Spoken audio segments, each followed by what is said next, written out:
সভ্য সমাজে রঙিন জীবন কে না চায়, তাই শহর অঞ্চলের একাধিক রেস্তোরাঁ ব্যবসায়ীর আড়ালে যেমন মধুচক্র রমরমিয়ে চলছে, ঠিক তেমনি মধুচক্রের পর্দা ফাঁস করল এবার পুলিশ।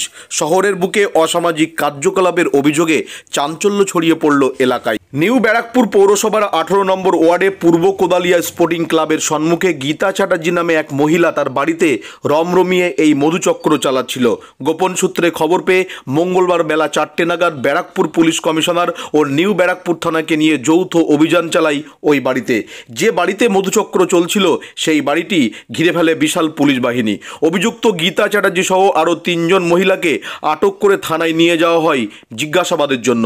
এলাকাবাসীর অভিযোগ, বেশ কিছুদিন ধরে ওই বাড়িতে চেনা অচেনা মহিলা পুরুষদের আনাগোনা ছিল এবং ওই বহিরাগত মহিলা পুরুষদেরকে নিজের আত্মীয় পরিচয় দিয়ে ঘরে ঢুকিয়ে নিতেন অভিযুক্ত গীতা চ্যাটার্জি। তারপরে তার বাড়ির মধ্যেই চলতো রমরমিয়ে মধুচক্র, অর্থাৎ এক কথায় বলা যেতে পারে গোপনে দেহ ব্যবসা। এতদিন ধরে জনবহুল এলাকায় গোপনে কিভাবে চলতো এই মধুচক্র সেটা তদন্ত করে দেখছে ব্যারাকপুর পুলিশ কমিশনার।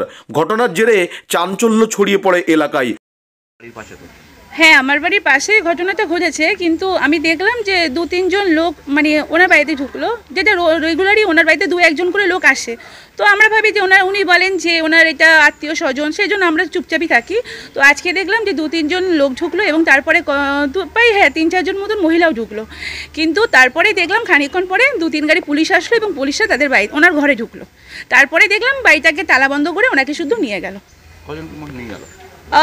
অগুন্তি, মানে অনেকই, প্রায় 7-8 জন তো হবে। আপনার নাম?